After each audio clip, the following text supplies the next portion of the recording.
What's up, guys? This is Louis back with another episode of Development, and happy Halloween to everybody. And yes, I am outside, so if you hear a lot of loud noises, I'm sorry. And today we have a special guest today. But first, I want to introduce my co-host for today. Back again is Ryan. What's up? Nice doing this again. Yes, yes, always a pleasure having you on the show. And then today, our special guest is Dr. Judi Ramsicle. Hope I said that right. Oh, yeah, That was a good try. It's Ramiscal. Ramiscal. Okay. So, how are you guys doing? I'm pretty good. Thanks for having me on here. I was watching a couple of your most recent shows. I know I'm not your typical guest, so I hope I don't bore your viewers to death, but super happy to be on. No, no, you're fine. I'm in the medical field too, as Ryan probably told you. So, it's always good to learn about new things and whatever everybody else is doing, because sometimes you don't know who's watching that might want to be in the medical field. Sure. mm, yes, and also nice to have you too. Auntie, yes, guys, she is my aunt. So technically we're related. So it's my first relation. Can you tell? I don't know. Yeah. Oh, good. Yeah, I'm doing well, Luis. It's happy Halloween here. It's cold in LA, Yes, kinda, but yeah. yes. It's definitely cold, but we'll get through it. So, Dr. Judy, because I'm gonna botch your last name through this whole show, so I'm gonna say you, Dr. Judy. Um, Tell everybody about yourself. Sure. So I was born and raised in Los Angeles. I actually grew up in a town called Diamond Bar, which is kind of like the easternmost part of LA County. Then after high school, I ended up moving to the East Coast to go to college at MIT. And then after that, I ended up working abroad a bit, actually, both in Germany and in England, and then in the UK. And then I ended up working in biotech for a few years in the California Bay Area before I decided to go back to medical school. I ended up going to medical school in Minnesota, and then did a general surgery residency in Hawaii. I did a fellowship in LA, Santa Monica, and now I'm back home in my first permanent job, I'd say. So it's good to be home. Oh wow, Hawaii sounds really nice. Always wanted to go there, so one day You never been? You gotta go. I never I gotta been. go. I mean, technically I always go there because I stop over to Philippines. So Oh, wait, you haven't like explored? You've only been there as like, oh man. Okay, we'll go.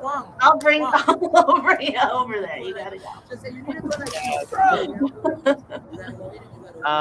So yeah, again, Hawaii is cool.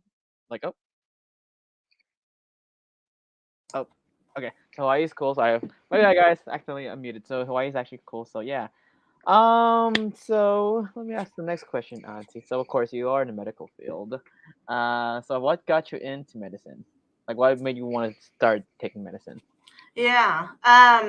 So initially I thought I was gonna actually be like a researcher for sort of my like career. So I was like really interested in being in the lab, and that's how I ended up working.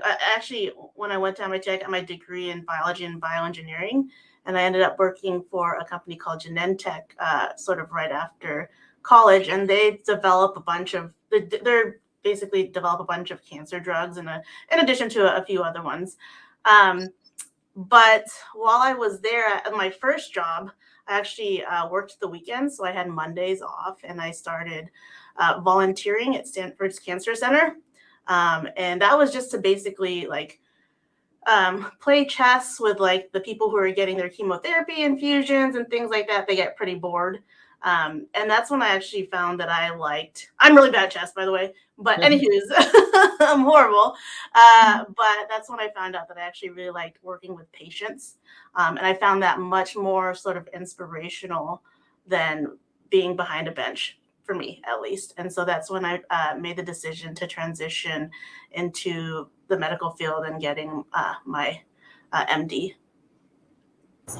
You sound just like me. I can't be behind the desk. I gotta sort of be hands on. So Yeah, Yeah, same here. Like I cannot do mine. Even at school, like I have to take it hands on. I cannot read like 4 or 5 hours a day. Like yeah, for sure. Like I always, like I fall asleep really easily.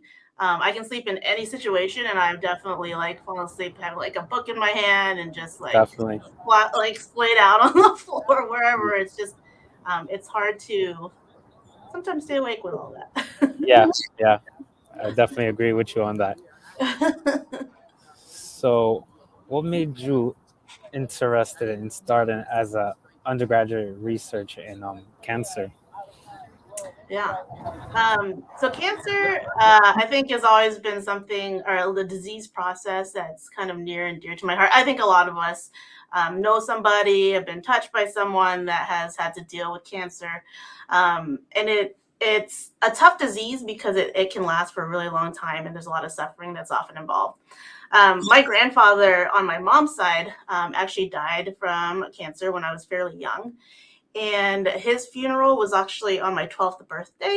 And I think there was just a lot of like emotion. I was really young, so it's like, okay, like, is that really? But I think that's sort of like when the inception of the idea of like, I want to work towards helping people with this disease. I think that's kind of where the inception of that idea started of, maybe working towards, um, trying to figure out ways to decrease suffering and maybe even cure cancer one day.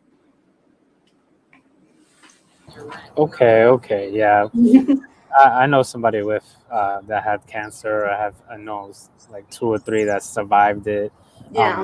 especially like breast cancer, and it's really tough on them, especially with like medications and going through those radiations. Like I've heard a lot of stories, Yeah. and some Yeah. lose hair, some don't, some get very sick, and a lot of them don't recover well after they go through the process. But you know, cancer is a really crappy disease that hopefully one day we can fully cure. Maybe one day. Yeah. I think you're totally right. And it's hard to be a bystander for that too. Now this kind of cast is getting kind of like morbid and sad, but yeah, it's hard to be a bystander. And a lot of times you don't know sort of what to do as you help that person go through. So it's not just the patient that's affected. Like I said, it's sort of the whole family unit, the friend unit, sort of everybody's kind of pulled in. Um, and it's hard to know what to do sometimes. So you know, Yeah, definitely, definitely.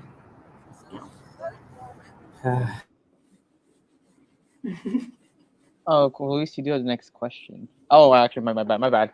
So, okay, Auntie. Oh, speaking of, yes. Can you tell? So, what can you tell us? Um, wait, I'm question 4, right, Louise? Okay.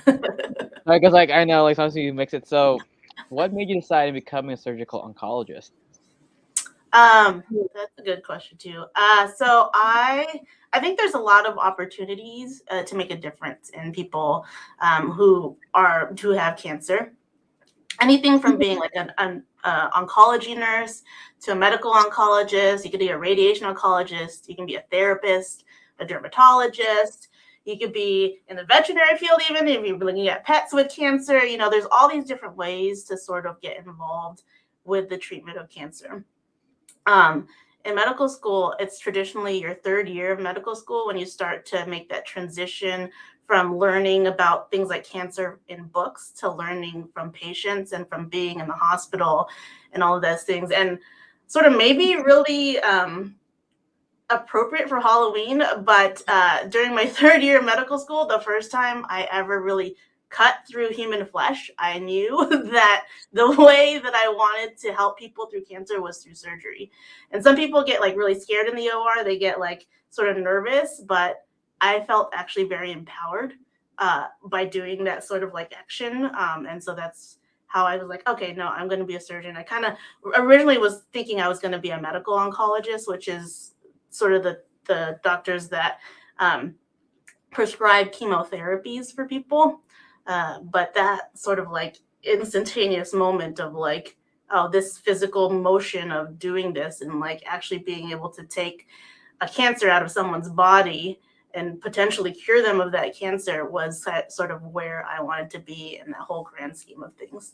And so that's what surgical oncologists do. They are surgeons that are specialized in treating specifically cancer patients. Okay. Yeah, yeah, with pets too, it's very difficult. The medication. Sometimes, like we tell the owners of the pets, like gotta wear gloves because certain medications are like really toxic for our fingers, Yeah. and you know, it, and it's a whole process. Some of them go through radiation. A lot of us, like when owners ask us, like either the doctors or like the technicians, like, oh, would you go through radiations? A lot of the time we say we say no, because like I feel like a lot of the doctors and even the techs that have been through the process, like say like the animals go through a lot worse than taking just the medications. But Mhm. you know, and it costs a lot more, the radiation, compared to the medication. Even though like the medication is a lot too, but Yeah. it's pretty crazy. Yeah. Uh, And I imagine that like animals, it's hard to tell. Like for some of my colleagues that are like that work in pediatrics, like kids can't tell you what they're feeling. They can't tell you if it hurts. They can't tell you if like, you know, like they have all these different side effects. They can't tell you if they can't see right and all that stuff. So I can imagine that's even harder when you don't have that sort of feedback of, what are you feeling? Like, do you want to keep doing this? That's another question that you got to keep asking people, is like, do you want to keep doing this? Is this change in your life worth, struggling through it? So yeah. Especially with pets, we don't know nothing. We can't read their minds or anything. So yeah, it's all I up, know. They just it's sit all there up to the looking at owners. you, and you're just like, I don't know what to Yeah. So besides being a doctor, you're also an author, and you got a book out. do. Um, Tell us more about your book and critical care and the Biliary how do disease. you say it? Biliary disease. Biliary disease. Yeah, so it's not a book. I actually just wrote a few book chapters for sort of Okay, textbooks. So if you ever want to spend $200 on a book, which you probably don't, I those think if you student Google pretty textbooks. hard, you could probably find the same content out there for free. But yeah, as I was going through training, I ended up working with some of my mentors that I worked under and trained under on working on some book chapters. So one of them was on percutaneous tracheostomies, which is basically the tubes that you can see that people will breathe through that are like right here. That's a procedure that can be done at the bedside instead of going to the OR a lot of the times. And I just wrote a sort of a book chapter on what the best way to do that was and sort of the various options of doing that. And the other thing I think a lot of people are familiar with is gallbladder disease or cholecystitis. It's when your gallbladder kind of gets inflamed and people get this like abdominal pain after eating fatty foods. And a lot of people end up getting their gallbladders taken out for it. It's actually one of the most common, if not the most common, surgery done. And so I just wrote a chapter on sort of the treatment of that sort of disease and the different pathways you can take. So really short chapters, but they're out there on the interweb somewhere. So if you ever want to go, you can. I think if you just put my name in it and put like gallbladder disease or something like that, it might come up. Gotta So find that. Gotta find that. I mean, it's not really. I mean, if you want to fall asleep, maybe. Right? It's like your bedtime reading. You get through about a paragraph and then you can fall asleep. so there's high chance that some of my textbooks are forwarded from you. All right, can search your name now. Yep, definitely gotta find it. Yeah. Well, I gotta say, like, it's funny because when you in writing the book chapter, you kind of start to look at other people's book chapters and say, like, oh, that's why that's written that way, or like I get it. And so in writing, it makes your sort of analysis of reading other people's stuff a little better because you've kind of gone through the process yourself. Yeah, definitely. Okay. Speaking of books, we also know that you did publish multiple peer-reviewed publications. Can you tell us about those? Yeah. So like I said, like my first love was research. And I thought I would do that for life. And so in the very beginning, when I was working for Genentech and even in the beginning of medical school, I did research mostly on cancer topics, looking at some sort of intricacies of the drug development process and for certain drugs, and sort of outcomes, and I guess from those drugs and sort of bad side effects, looking at some of those. And so it's something I'd like to continue to do as I sort of settle into my surgical career, but that is also something you can put my name into Google and you'll find some other bedtime reading for snoozing, possibly. But yeah, it's mostly on melanoma, which is skin cancer, and breast cancer. Okay. Okay. All right. Sometimes some medical stuff is it's not too much of a bad sleep. Like sometimes I research some stuff for like work that like doctors talk about, and I'll be like, "What is that?" And then, they can't fully get into depth, so I gotta like write it down, remember later, and sometimes it is some snooze, and then sometimes it's I mean, like interesting. it's news for me sometimes too. So Right. I get it. But yeah, no, you're right. I think it's always important to sort of do your own research. Um, and try to make sure that you're looking at reputable places when you look at it so that you're not just getting some random person's like opinion on something. But PubMed is one of the places that has a lot of like literature that's been peer reviewed. And peer reviewed basically means that someone in your like genre, your realm has read it and like has been critical of it, making sure that it is number one, like, you know, well written, but number two, not just some random stuff that you came up with, that the data is sound and all of that stuff. So um, that's sort of, I'm hoping to do a little bit more of that as sort of my career goes on. Yeah, definitely, definitely. Okay. Um, can you tell us about your training in the latest like breast surgery techniques, including the therapeutic ones? Yeah. So I'm just going to make a plug because not only is this like Phil Out History Month, it's also Breast Cancer Awareness Month. It's the end of Yes. October. Yes. So if anyone out there is listening and is eligible to get your screening mammograms, it's so important to do that, because the earlier that you can find a cancer, the earlier you can treat it, the less like painful and sort of that the treatment will be. As you get sort of further in stage, the treatments get a little more harsh and it's harder as physicians and healthcare providers to sort of treat that. And so that's just a plug for getting people out there to get their mammograms. But I would say by far, out of all of the cancers, breast cancer has had like the most momentum in terms of research. And I would say that we understand more about it and how to treat it, than almost all the other cancers, I'd say. And you can see that there's like, like there's the football players that are wearing pink and like all this sort of support around that. There's a lot of money that goes into the research, and 1 in 8 women will get breast cancer. So it's a pretty big part of the population that's going to have to deal with this at one point or another. And it used to be that if you had breast cancer, that a surgeon would come and they would take your whole breast off.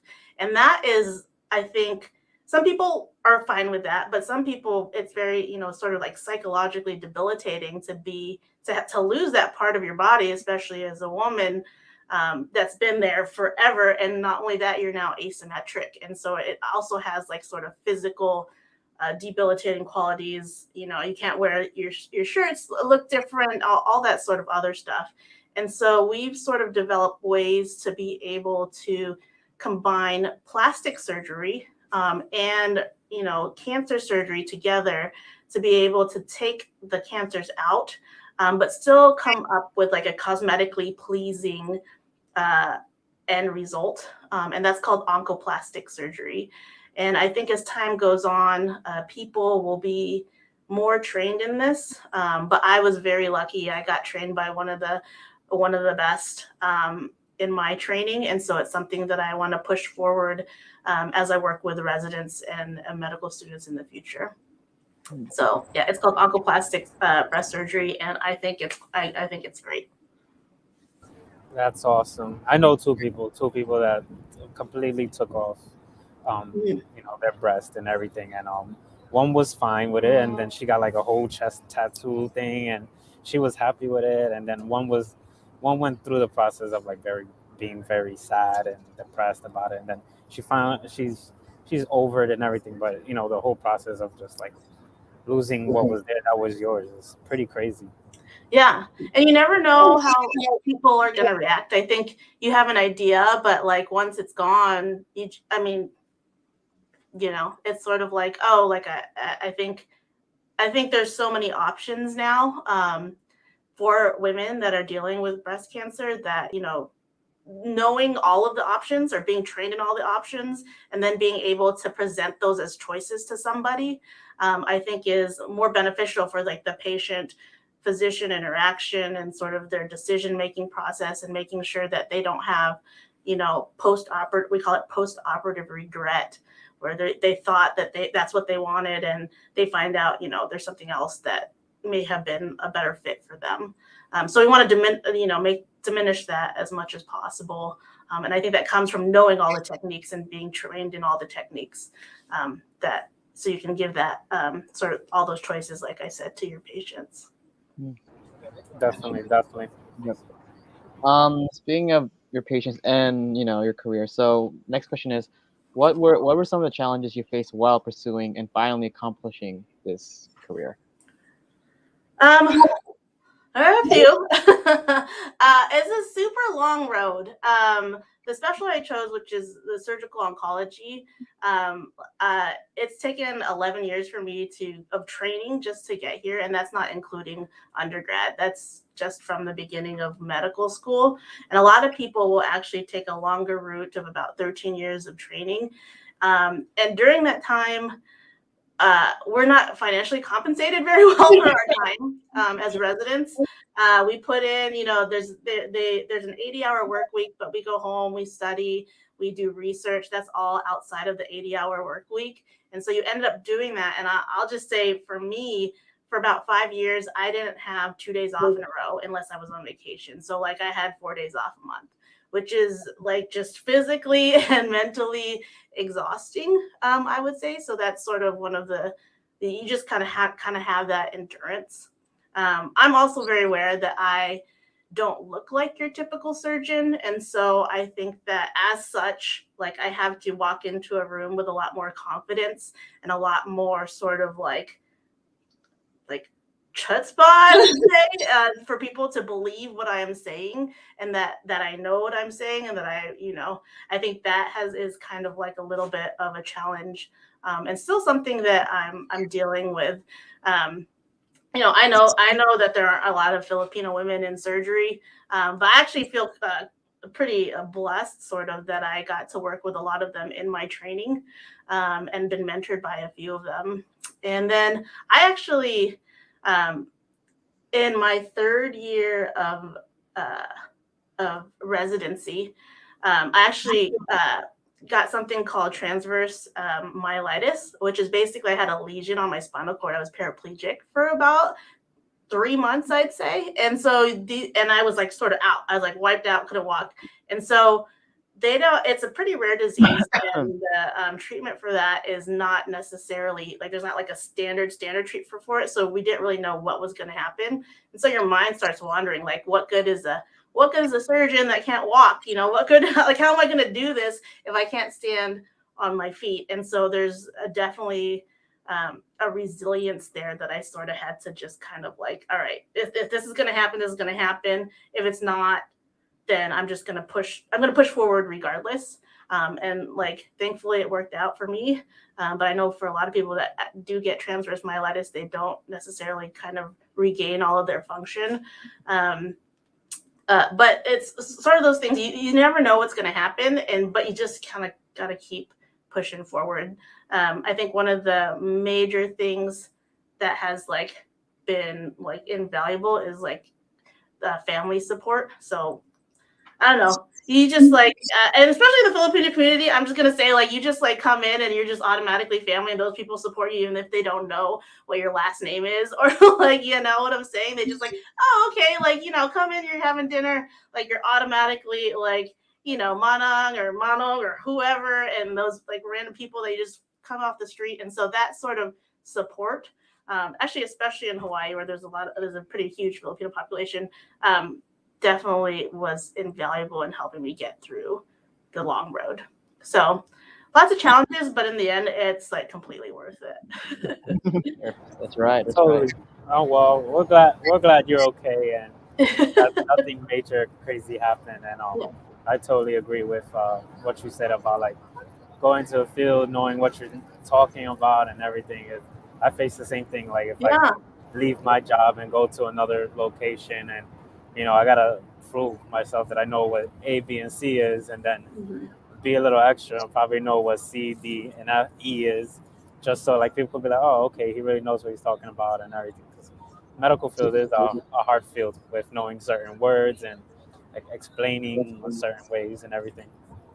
Yeah, totally. And I think people don't realize that they're doing that, and that's just it's like I'm hoping that it'll change, and so that it doesn't that like those sort of like those like nuanced prejudices that people have. I'm just gonna put that out there that they kind of fade away over time, but they're there, and it's and you kind of just gotta like figure out how you're going to deal with that the most, and sometimes you just gotta brush it off your shoulder and just be like, okay, like I'm just gonna treat this person as like whatever, even if they think like this guy is actually treating them, it doesn't matter. I'm just gonna do what I need to do to make this person better. But yeah, I'm hoping that'll change. And I think it's all about representation, right? The more of us that are out there, the more of us that are like doing different things, the more that becomes a common sight. And so those sort of like prejudices kind of fade away. Yes, Yeah. definitely. So any advice for anyone that is trying to get in or is now studying in the medical field? I think if you're trying to get in, talk to people. I mean, number one, it'll help you figure out where you want to fit in, and because there's so many different ways to get into the medical field. So number one, it'll help you figure out where you want to be, and number two, those people might actually help you get into where you want to be. So I'm like happy to talk to anybody that's out there that is like interested in starting to go to medical school or interested in being a surgeon. Like I'm happy just to chat and kind of roll their ideas out with them and make sure that that's where they really want to be, or if there's somewhere else that they might love even more. And then I think once you're kind of there is to find a mentor and a coach, and sort of rely on that person and let them know that they're your mentor and that they're your coach, and that you're looking to them for support, and make sure that they're totally on board with that. And those are the people that are really going to help you through the path, because it's going to be a long one, regardless of if it's vet tech, whatever, it's going to be a long path. You're going to be studying, you're going to be, working days that you don't necessarily, get great acknowledgement for the work you're doing, all of that sort of thing. And so you're going to need that support. And so those are kind of the two things that I would say. Like I said, happy to talk to anybody out there. Ryan can give you my info. Oh yeah. We appreciate that. Yeah. Appreciate that. So next question is, what is next for you? So what's up, Auntie? So the thing I'm most excited about is I finally want to get a dog. I just want to put that out there. Like Yay. I like finally feel like I'm a little bit more in charge of my schedule, and I would like to get a dog. But in terms of like career-wise and things like that, I'm presenting next week actually at a surgical conference here in Southern California on some research I've done in melanoma. And I have a few manuscripts pending. And then, I work over at Arrowhead Regional Medical Center, and I work with the residents over here. And I think I would like to just get a little bit more involved in sort of their training and try to again push, being a mentor and sort of being a coach for people as they come through the same path that I have, and so that they don't sort of have to take the same missteps, or just to be their support, because I think that that's what you really need, because you end up finding your own way. You'll always find your own way, but I think it helps to have someone who is willing to pick you up when you trip a little bit. Yes, yes. But still, I mean, it's a dog. That's like. He's all for the dog. That's right. Yes, yes. Get a dog. Can't wait to see. That is what I'm looking forward to the most. Yay, yay. Can't wait to see. Ryan, you better show me pictures. So that ends that part of the interview. We actually have some questions from there are some questions from people From here, the viewers. So let's go start with, of course, our head. She's the creator of this show, so thank you, Martha, for letting my auntie be in the show for Filipino Heritage Month. Eric Williams, best time as a student on MIT. What was the best time? Oh, so so MIT was great. One of the things we do is we work hard, but we also can party pretty hard. And Boston is a great place to do that.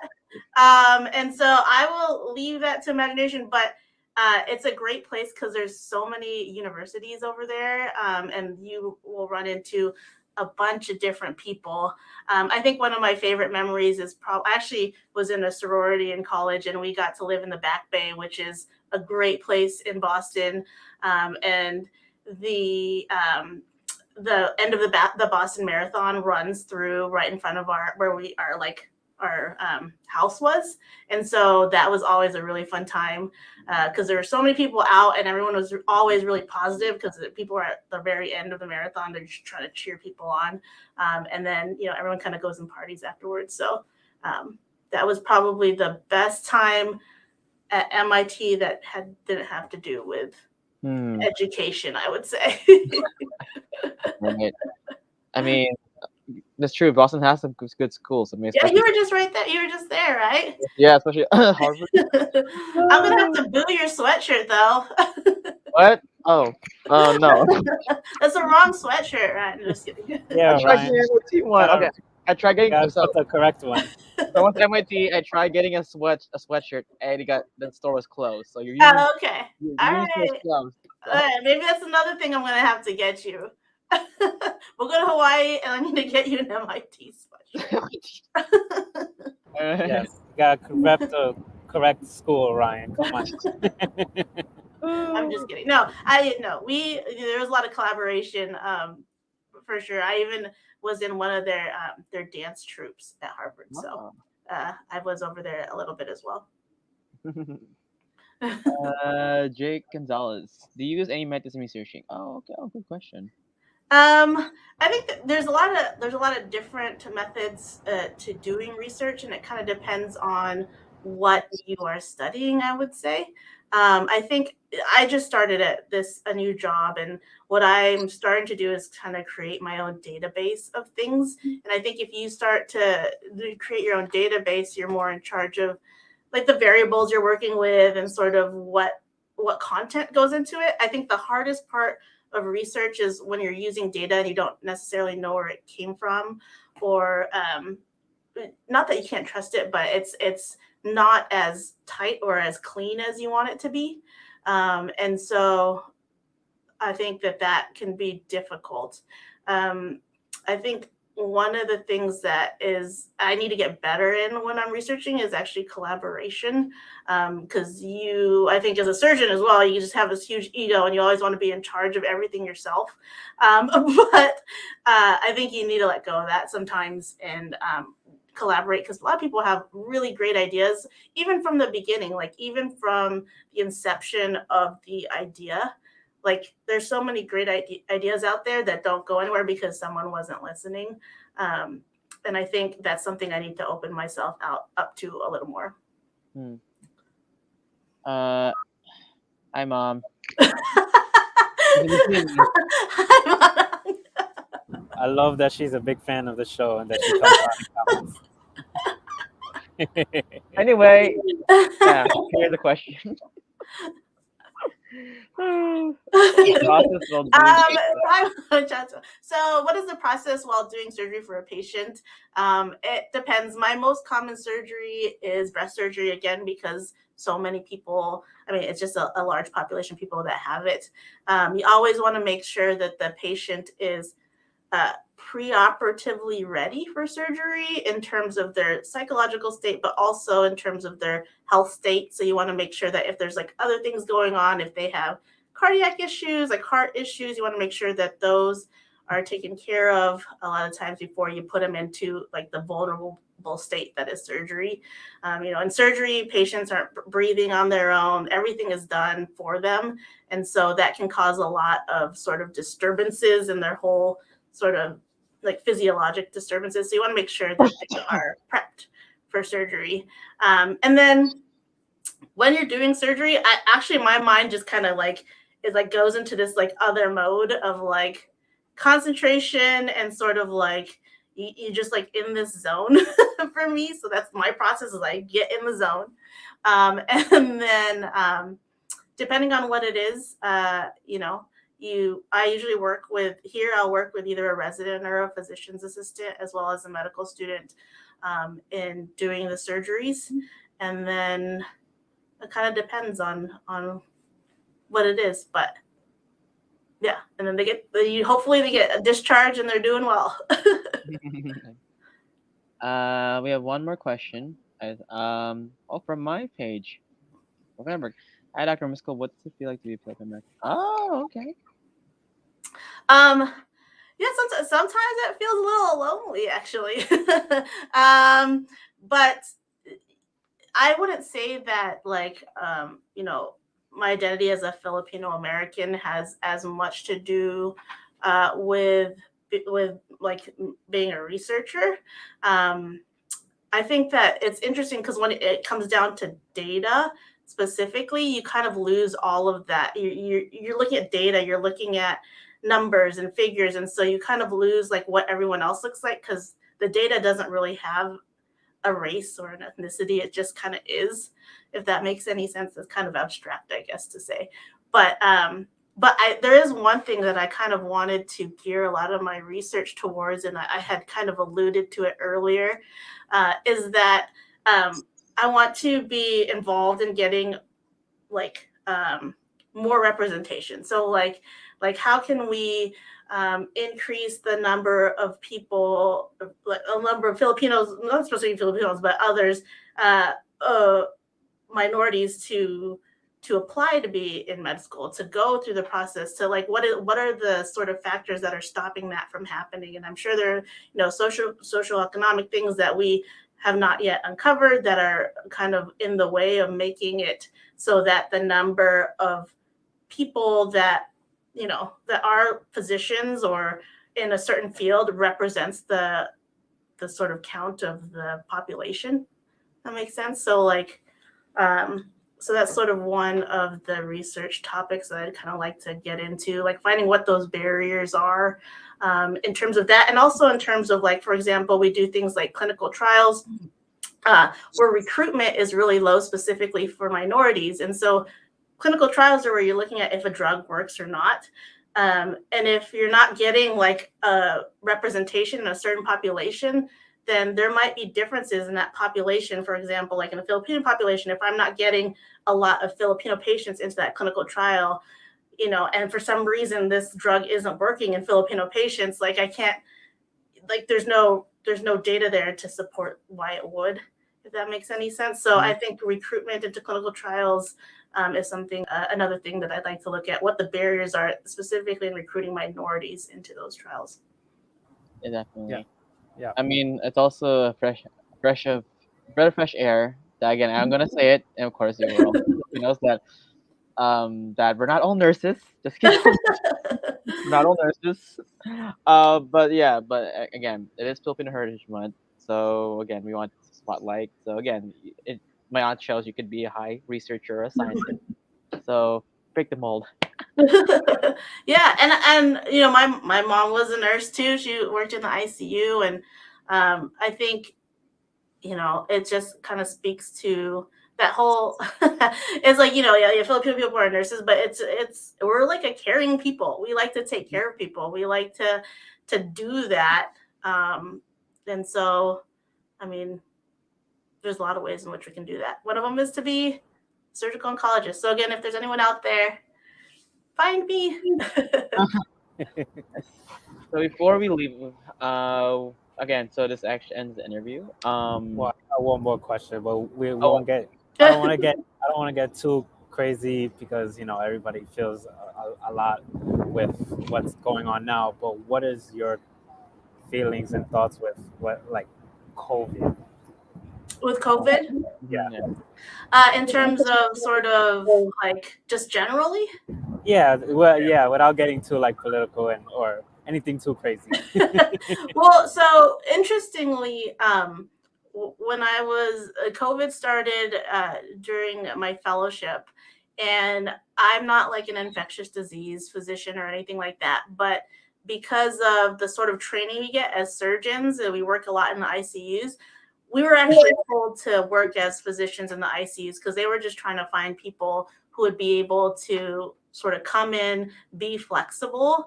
And so I've kind of seen the worst of it because, and I was in LA County for all of this. So it was a pretty rough go, I would say. And part of it was that I didn't necessarily know how to treat it. I don't think anyone did. And so we were, and I'm also not like I am a surgeon by training, and so it's kind of a little bit out of my realm of like things to like do. I would say.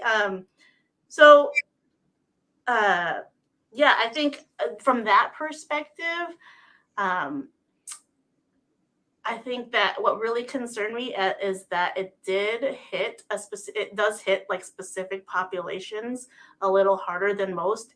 And what I'm seeing is that a lot of those specific populations are the ones that are resistant to things like the vaccine. And it's hard to say why. And I will say that I think everyone should get vaccinated because I think that that's sort of how we're going to get through this and how we're going to get over it. But I won't be political about it. That's just, again, it's my opinion. And it's an opinion of somebody who has worked in the field, has like seen the worst of it, but I do have like a very positive outlook on where it's going, the trajectory of it all. So I'm going to be positive about it, but I do think everyone should be vaccinated as much as they can be vaccinated. yeah. Okay. Okay. Yeah, I like that. Just wanted to hear your thoughts about it. That's it. Yeah. Yeah. From I think it's getting better. I think I think we're going to have a lot of ups and downs with it, but I think that a lot of people are starting to come to the conclusion that there is a way to get over it, and I think it's a vaccine. Yeah, I mean, like, because I did do public health, so epidemiology research wise, like, I mean, you look at past epidemics, past pandemics, all of them end like smallpox, even the flu virus, all of them kind of, well, flu virus is still going on, but like smallpox ended through vaccines. So, I mean, his research history is there. So, Yeah. again, I mean, Yeah, research is there, and you also, I mean, like, what is your other alternative? Like doing nothing. I mean, you could do that, but I think that data is showing that if you do that, you do get, and you do come down with COVID, that you tend to have worse outcomes. I mean, you can't really argue with what the numbers are showing. that's right. Yeah, definitely. So before we end, I know you don't have social media, but is there a way to researching or books or anything? Sorry, you're cutting out a little bit, Ryan. What was that last question? Oh, so before we leave, Oh no, Ryan. We lost him. I think what he was trying to say is before we leave, he knows that you don't have social media, but where can okay, people there you go. find you? Where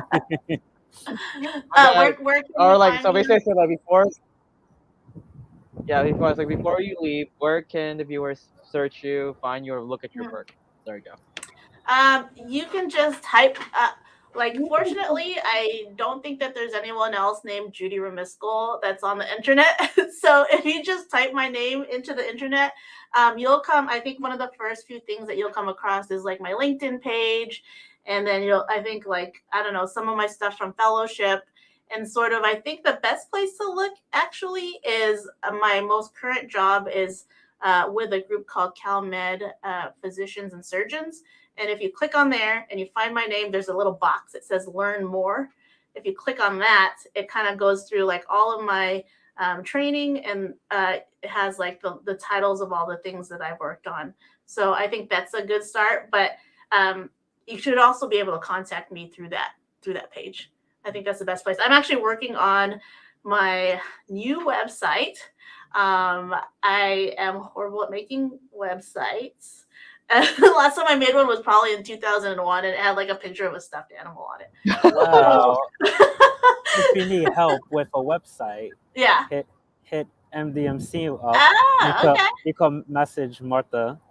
Or This him. is Martha right here, or Okay. Ryan, and we can probably help you with a website Okay. if you want. Well, there you go. Connections made. That's right, guys. And It's called then, networking. and then just to show that you could find Judi anywhere. Hold on. If I could do it. Aha. She's the first. He did it. He Yeah. did it. She's the first one right there, guys. And there it is. That's actually from my fellowship. If you go, I think it's the third or fourth one down is probably the one that's most updated. Maybe go down 5 to 5. All right. No, not that one. You guys can that one. Yeah, number This one? 5. CalMed. Number 5 is probably the best one. And if you scroll There you down, there's a little learn more page right there. Oh, you're right. So that's what I actually There you searched. You found it. Yes. There you go. Hey, Edward, says you got this, Luis. So he's like, yeah, you didn't screw up. Just There you go. Everybody finds her. every time. So Luis, where can you find you? You guys can find me mostly on Instagram, which is gonna be It's Official, which is how you spell it right here. And I'm on Facebook, but not a lot, so you can just find me mostly on Instagram. And then Ryan. Find me DancerBoy247 at Instagram. And if you like Power Rangers, please follow us on Facebook, YouTube, Instagram, Twitter at the Morphin Network. Again, so Yes. before we end this, again, the day ends. I know today's Halloween, so Happy Halloween, guys. happy Halloween, guys. I actually got my costume right here. That's right, Hogwarts. But again, it also ends Filipino Heritage Month. Luis, I want to say thank you so much for inviting me this whole month for doing course. this month. And Of to my course. aunt, thank you for ending it. Levan. Yeah, it was an honor. Thank you guys. It was Yes, fun. yes, and shout outs to our past interviewers. Yes. Christian, Yes, thank you. Carol, Jasmine. Thank you so much. And yeah, and it's good. Happy Filipino Heritage Month. Hope you guys see you again next year. Yes, Well, me back Thank you, here. thank you, guys. Really appreciate it. Bye, guys. And Smile then- away. Bye, Bye. guys. Oh wait. Oh well, you Ryan. Ryan, if you want to go, and Judi, if you want to go, that is fine. I have one more announcement for myself, but I really appreciate both of you guys for coming on, and yeah. So I'll say bye to you guys. Okay. All right. Bye, Louise. All right, bye guys. Good luck on the dog. All right. So my last announcement for you guys is that the MDMC crew, which is me, Martha, Eddie, are going to Rhode Island Comic-Con. That is November. I'm so bad with remembering dates, but it's going to be from November 5th through the 7th. And just check it out. Here's a commercial real quick for you guys. Welcome to Rhode Island Comic-Con 2021, presented by Cardi's Furniture and Mattresses. November 5th, 6th, and 7th at the Dunkin' Donuts Center and Rhode Island Convention Center. Come back together with amazing cast reunions from Cobra Kai, The Mandalorian, The Boys, and Clerks, with a special Friday evening appearance by the one and only Kevin Smith. Catch up with artists, wrestlers, vendors, and so much more. Tickets are on sale now at all Toy Vault locations or online at www.ricomiccon.com. Yes, guys. So if you find me, Eddie, Martha, you find us around, we might have something special for you guys. Just letting you know out there. Don't worry. Be something cool. A little something something. So don't forget, check out their website, rolloutincomiccon.com. It's going to be from November 5th through the 7th. They have amazing guests, as you saw and heard. They got Cobra Kai, Kevin Smith, Clerks people. They got Scream cast going there. The Boys. They got Courage Cowardly Dog guy that's there. Just a lot of amazing guests, and it's really a good convention. So check it out, and we'll see you guys there. Have a good day.